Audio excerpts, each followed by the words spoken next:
Our next speaker is Martin Holland. He will be presenting remotely, and he's the executive chairman of Cobre Limited. Martin is a mining executive with more than 15 years of corporate experience. He is founder, chairman, and managing director of Cobre, and executive director of Oz Aurum Resources, and a non-executive director of Armada Metals. In addition, Martin is the co-founder and executive director of Tasmania Data Infrastructure, a private renewable energy-focused data mining company. He's also the founder and former CEO of ASX-listed Lithium Power International and is chairman of Sydney-based private investment company Holland International. I think if the technology works, we should be able to cross over to him.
So it's Martin Holland here, Executive Chairman and Managing Director of Cobre. I'm currently in New York at the moment. I was called here on urgent meeting. So firstly, apologies that I can't be there in person, but I'll be at the conference on Thursday. And what you just witnessed there in the video is Cobre's vision. I think it's important to note here that without exploration, there's no new discoveries. And without discoveries, there's no path at all to zero carbon by 2050. I think that's very important for all exploration companies and also investors to understand. On this presentation, what I'm going to focus on is unlocking the Kalahari copper belt in Botswana. To go through the disclaimer quickly, corporate snapshot. We currently have a market cap of around about 115 million, 200 million shares on issue. You can see the board here. It's myself, Ross McGowan, Michael Addison, Michael McNeely, Andrew Seen, and Justin Klein that are all at the conference. Hi, gentlemen. We have a shareholder structure which is now institutionalized, being Metal Tiger as our largest shareholder, myself, the second largest shareholder, and Commodity Discoveries as the third largest shareholder. We've seen a complete re-rate in our stock. Our volume has increased dramatically since our discovery, which is understandable, and I'll take you through the reasons why. I've touched on the board. You can see here a very experienced team that we have. Experienced and energized, I would say. But we're a copper-focused explorer. So high-quality exploration and a development pipeline to underpin copper's future growth in electric vehicles and renewable energy sector across 3 different continents, though our main focus is in Botswana. We've recently completed a $7 million placement to fund exploration in Botswana. We've got a very experienced board, which I've touched on already, a discovery-focused technical team, which is key in Africa, are fully aligned with drillers, contractors, largest shareholder, and also operationally and technically, and strong copper fundamentals, which I'm sure everyone in the audience would fully understand. So the Kalahari copper belt. So the Kalahari copper belt is regarded by the US Geological Survey as the #1 place in the world to explore for sedimentary hosted copper deposits. So it's a pretty good place to start if you're an explorer. Cobre is moving towards 100% ownership of the Kalahari Metals Limited, so that's all in place. We have a very large land holding, around 8,000 square kilometres, and we're adjacent to major development projects, being Tribute Canyon's high-grade Zone 5 deposit, which is around about 90-odd million tonnes in one of the deposits of 2.2% copper, and Sandfire's T3, which they're looking at getting into production next year. A strong investment into the country from both the business sector in mine development and government in power infrastructure aimed at opening up the Kalahari copper belt in Botswana. So, as I mentioned earlier, quite strategic. Kalahari Metals Limited, being Cobre's 100% owned a subsidiary to be, owns roughly around 8,000 square kilometres, which is the second largest landholder in this district.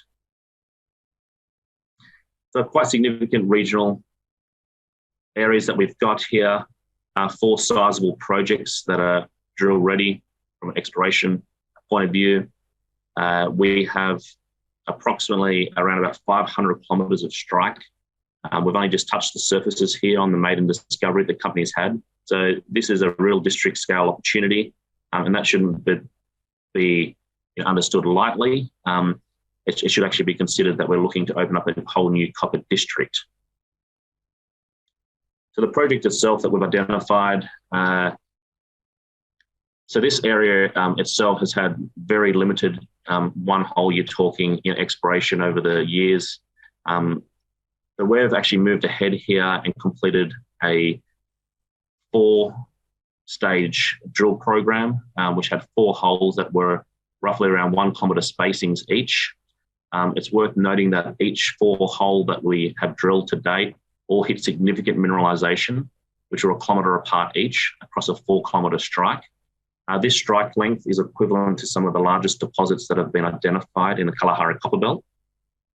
And more recently, that we announced yesterday, and this is very important for the project, is we've actually done a 70-metre step back hole, and this has understood the lateral and vertical extent of the deposit, not just from a horizontal perspective, but also a vertical and lateral perspective. And this was a fantastic result again for the company. It's worth noting that every single hole that we've drilled to date has had a significant chalcocite mineralisation. And chalcocite is some of the highest grade copper that you can actually get out of a core. As I mentioned, this is the first target of 55 prospective targets across KML's licenses. And we're actually looking forward to not just drilling out this current deposit, but looking to identify more of these throughout our strike length. The visual copper has been identified in each hole, so 7, 8, 9, 10, and 11. And each one of these holes has had significant chalcocite identified, ranging anywhere from sort of 10 to 13 metres thick, across a broader zone of plus sort of 60 metres of lower grade copper. You can see here, there's no assays that have been released to the market as yet, but we have a systematic approach that we take on site with an XRF machine. These machines are very good at identifying copper, zinc, and also nickel. So we've used this on site. We do roughly every 25 centimetres marking. It's a composite that we've taken from the core and pulverised the core to do the test work. So we've taken a very conservative approach here. But as you can see, the grades are anywhere between 1% and 2% on average copper, with peaks up to around about 8% copper. We're expecting assays in September. So as we look here, we have targets that have been ranked by target type from a structural setting perspective across the whole belt. And I should emphasise again, this is the first target of 55 targets that we have a chance to actually explore and move forward with. Importantly, the renewal of the licenses also came through from the Botswana government, which is another great result for the company. So as I mentioned, a potential for a new copper district. So this area here, you're looking at 500 kilometres of interpreted subcropping Cobre formation in the Dakar, of which the majority of known copper deposits in the Kalahari copper belt occur. We've also well-defined gravity low anomalies, which is indicative of sub-basin architecture or structural thickening. A number of the deposits in the KCB are hosted on the margins of gravity lows. And relatively shallow Kalahari group cover, which is the Kalahari sands. They're talking between 0 and sort of 60 metres thick. But across the whole area, there's literally been no drill holes for 500 kilometres. So this is a very, very exciting journey the company is on here. And there's some photos here of the core, and you can see in the bottom two the abundance of chalcocite that you can see on the fractures of the plains. So discovery-focused exploration. So this, as I mentioned earlier, and the vision of the company, this is what it's all about. It's about exploration in greenfield areas, finding new discoveries that that is required for the globe to go to zero carbon in 2050. Advanced exploration. So Cobre is targeting a sedimentary host of copper and silver deposits, which are quite similar to that of our neighbours. You see here in the photo as well that we run a very tight ship, and I also think Mitchell's Drilling and RES being our operational team and all the technical team involved, and the workers involved in country. They're doing an absolute fantastic job for us. There's been quite significant capital that's been invested into these project areas over the years. So even though it looks like an overnight success that we've had, there's been many years of work that's gone into identify these targets and to get the results that we're currently getting at the moment. So drill testing is currently ongoing, and we have more rigs that are planned to arrive on site shortly. So instead of just having one rig on site, we'll probably have 2 to 3 rigs going 24/7, except for Sundays when they have the day off. So the exploration timeline here, there's going to be non-stop drilling all the way from now through to Christmas, and beyond that and into Q1 of 2023, so infill drilling on the target. There's also soil sampling that's happening at the moment to identify new targets and to really target in on those, with the plan to start exploration on diamond drilling on new targets in Q1. And we're expecting to have our maiden JORC resource out on the current discovery in Q1 of 2023. So having a discovery-focused technical team is actually key to finding new discoveries. It's as simple as that. The team here we have is world-class. They're focused in Africa. They've found many discoveries between them. And more recently, we've had Dr. Ross McGowan join as non-executive director of Cobre. He was involved in the discovery of Kamal, which is Ivanhoe's main asset, which is one of the largest copper discoveries in Africa. And Adam Woolridge as well, who has joined as CEO of in-country Kalahari Metals Limited. And you can see here the rest of the gentlemen that have had huge success in Africa. So that's a summary of Cobre. I thank everyone for listening. I welcome all new shareholders to Cobre and the journey that we're going through here. It's an extremely exciting time for the company. Unlocking new discoveries like this doesn't happen very often, especially in a prolific area such as the Kalahari Copper Belt. So I look forward to seeing this unfold. I look forward to all our shareholders being rewarded and coming along the journey with us. I'll sign off now from New York. Bye everyone, and I'll see you on Thursday. Thank you.